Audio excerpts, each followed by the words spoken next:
Well, guys, welcome back to a new episode. We got a lot of things to do today. I'm about to change really quick, get in the shower, and then we got to head to Home Depot. We got to go to my studio, put some lights up, and yeah, let's just see where the day goes because I'm just excited to vlog. That's it. Real quick, so before we head out, we're actually going to make something to eat. Now, recently, we bought a Blackstone grill. It's probably one of the best outside cooking machines that's out here, to be honest. Like Blackstone grill, it's a great thing. It's just easy to cook and clean, and it comes out great. So we're gonna do that. We're gonna make some steak, make some eggs, and then we're gonna get out of here. You spin my head like the earth around the sun, and what you do had me jumping deep inside. I love you real as you read me like you read it. Undo my bra, no you never will forget it. I'm like I'm that it. And another in the past. And what I bring will never disappoint ya. So come along, baby, you and me can do it all night, all night, all night, all night. I get the feeling about to sit you calm. I like your kind, I'll make you mine. I get a feeling when you ask if I'm alone. Yeah, I like your kind, I'll make you mine. When you're touching me, you're giving me the goosebumps. Is it too much if I don't ever wanna lose ya? I like the feeling and I know just what to do. Yeah, I like your kind, I'll make you mine.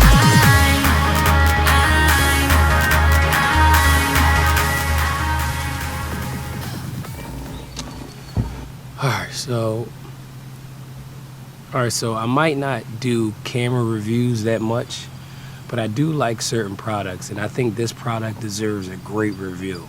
I'm gonna give it a 10 out of 10. I mean, just because of the cleanup is so easy, you could cook so much stuff, and it's just like it just looks dope, man.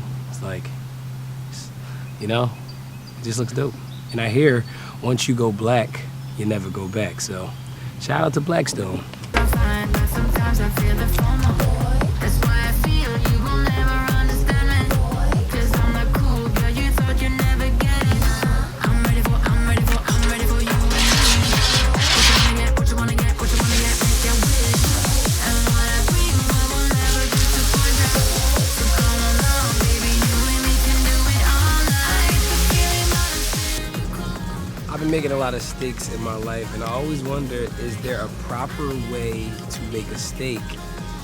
Because every time I see a video, it's like a different way of making steak. But I would like to call myself a steak master at this point.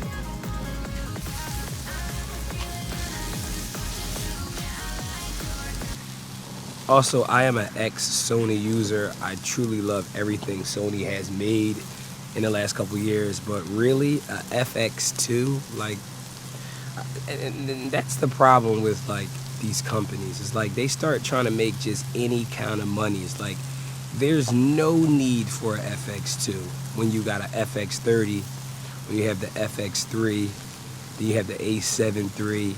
It's like they're all literally the same camera, and people are going to go out and spend this money because of the commercials they make, or the influencers that are telling you, oh, well, it is good if you're trying to do this. Like, bro, only thing on there is different is that eyepiece. And I honestly think that eye viewfinder, it's ugly. It's just, I don't think there's a huge need for that, but maybe there is. But if they were going to add that, that should have been something that you could put on the FX4 or the FX2, FX3 too. But I don't understand, like, what was the point of that camera? That camera literally has no reason to be made other than they're trying to prolong putting out the next FX3 too, because they want to just try to get the most money they can get out of the same product, repackaging the same goods.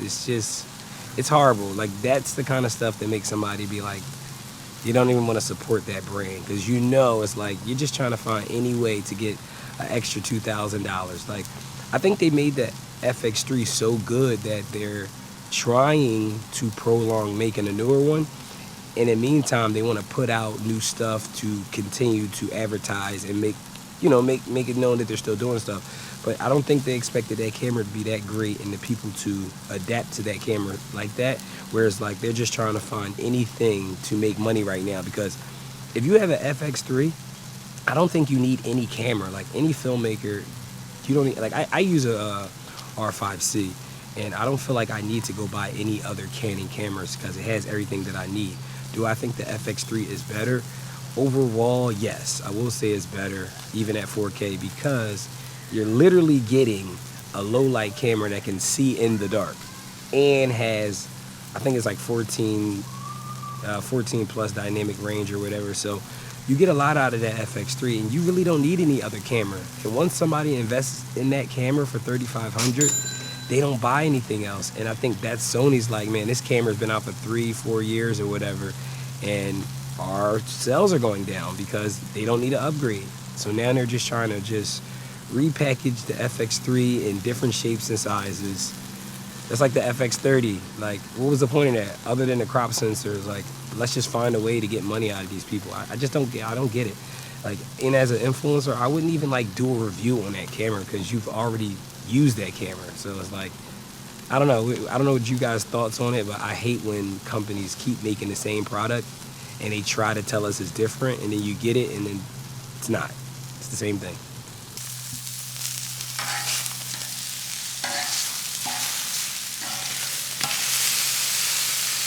Now, I didn't want to really get too preachy today, but I figure it's just the day to be preachy, maybe. I don't know.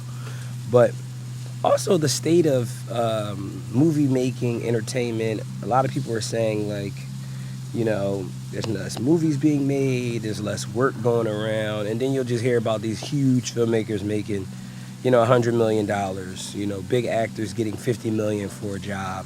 So I think I think the problem is the entry to filmmaking has been dropped because of technology. Just because of AI, because of all these things that these big companies are making easy for everyone to do, the work has to drop down. So what happens next? Art has to shine. If you're not putting out the best art, if you're not making the best relationships, no, you're not going to make it. You're not going to make it through.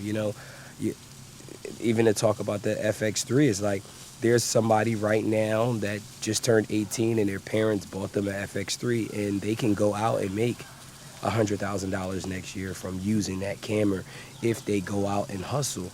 And as an independent filmmaker, as indie as it gets, right? Literally no money, don't work with any brands, anything, trying to figure it out. These cameras have literally made me literally all the money because they were so cheap and I can get a good quality out of it. But the thing that most people don't talk about is relationships are still key. I know filmmakers, in my opinion, and other people's opinion, that aren't good at all. But the way they move through rooms and make great relationships and always there when people need them has made them a lot of money and things like that. So yeah, the camera equipment has got better, but you gotta be out there talking to people. Oh, by the way, look at these steaks.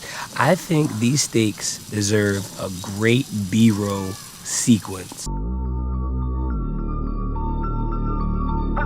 So I'm not in need of a studio actually right this moment, like an emergency, but I've always wanted a space where I can like do my stuff. And last year me and my brother went out and got a studio, but we still kind of have it. It's more his than mine, but it's not enough room. If I'm gonna have a studio, my lights should just be already up and things need to be set so I could be as consistent as possible. But if I still gotta set up the lights, if I still gotta move my stuff out the way when I leave, I could do that at home. So hopefully if I can bargain with the price and I like the spot, I can set up shop there and then I can pump out content, because doing it at home is hard, especially when you have kids and things like that. So we're gonna see how it goes. Hopefully it goes well. Hopefully the number can be adjusted to work for me, but I just want to be able to have a spot where I could just consistently create and actually push the YouTube further than I have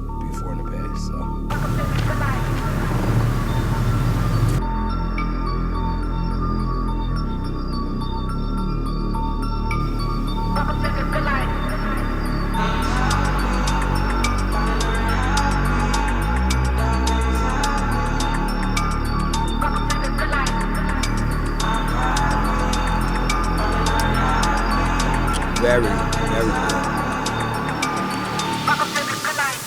leaking everywhere.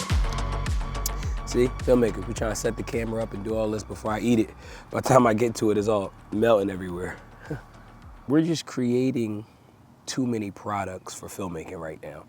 It's like the iPhone is marketing cinema camera features. You know, we're getting a different camera from different companies 6 times a year. Then we're getting upgrades from our cameras. I just think it's a lot of producing new cameras and not actually trying to push the cameras actually better to be better. We're just like marketing anything. Like they'll make a new screen and then make a whole new camera just because they upgraded the screen quality. Like the screen quality is great. I don't think anybody's sitting back like, man, I just wish my Sony FX2 had an 8K monitor screen on it. Like, I don't think anybody's worrying about that. There may be people, but I just think that we gotta stop just coming up with one thing and then putting a whole new camera out because of that one feature. It's really not worth it. Like if you're not giving out more dynamic range, if you're not making autofocus like extremely better, not just it has a little bit better features, like if it's not gonna be a new experience, you know, we gotta just stop putting out product after product after product for the same thing. I don't know.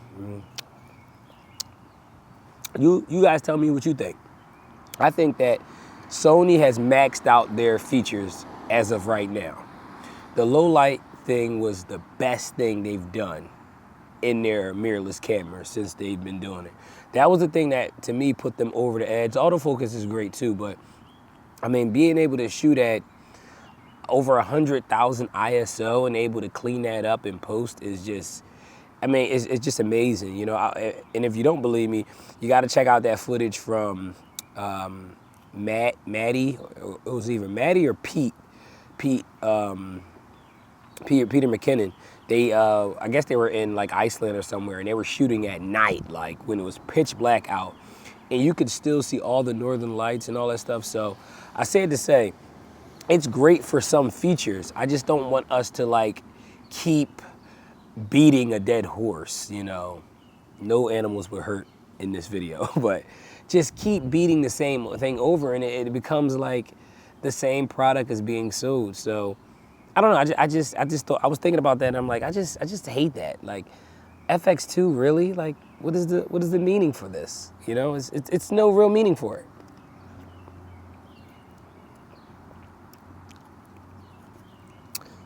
Another thing is, I thought the FX line was supposed to be like the cinema line, right? Because you got the FX6, the FX9, you know, you got the Venice and all that. Like, I thought all those were supposed to be cinema cameras. And I thought the FX3 was that camera. If you're in the Sony ecosystem and you have a Venice, you could steal a couple shots with that if you needed to put a camera in a position that you couldn't get a Venice in that position. That's what I always looked at the FX3 for. Not as a full cinema camera, but it's the camera that you can sneak a couple shots in a movie, feature-length film or a commercial, whatever, where you can't put those big cameras, you know? And that's great. But now, like I said, it's just getting to the point where we're getting the same cameras over and over and over, so. I just left the studio that I was looking into possibly getting. I like it, definitely smaller than it looked on photos, but as a photographer, videographer, whatever you want to call me, I kind of assumed that it was going to be smaller. You know, these cameras are great at making something look better than it actually is. But I actually like it. It's nice and intimate. It'll be for me. I don't have a bathroom in there, but it's bathrooms in the hallways. And it has like a female bathroom and a male bathroom, which is cool. And it has like that warehouse look that I like, so honestly, everything in there looks good. I'm trying to see if she can negotiate the price a little bit. If I can get her to $600, then I'll do it. But if I can't get her to $600, then I don't know if I want to do it. Because the problem is, I don't want to pay it. I was about to just make up some like problem, but the real problem is I don't want to pay $750 for that location. I guess it's fairly cheap compared to a lot of places, but yeah. I don't want to do that.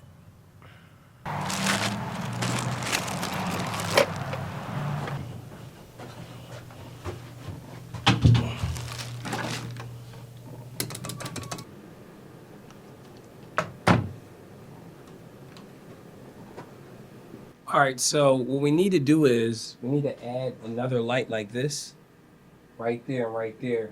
You can kind of see the indent from the last one we had right over here. So we had two up there, but how they were wired, the wire was hitting the back of the couch and it broke the wire, so the lights broke. So now we need to wire it so that the wires are not hitting the couch when people sit on it and we don't have any more shorts. So that's what initially we need to do. So move this couch out the way. I see my brother just got a couple new mic stands and stuff like that. So let's move this out the way so we can set it up. All right, so all the lights have been put up. You guys didn't see, my brother came here and helped me really quick, but this is what it looks like with the lights off now.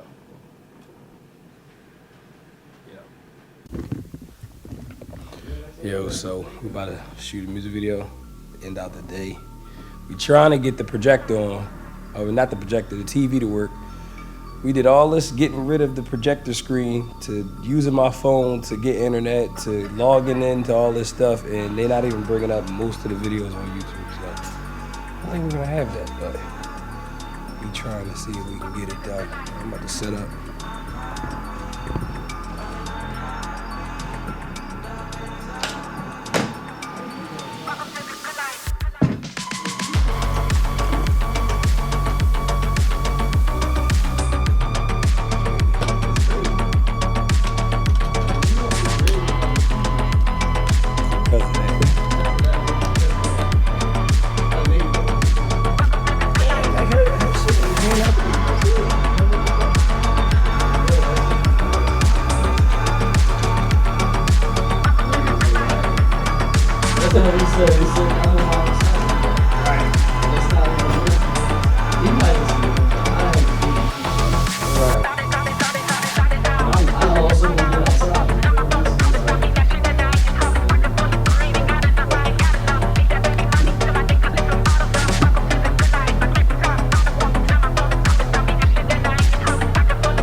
So far, the first shot I like.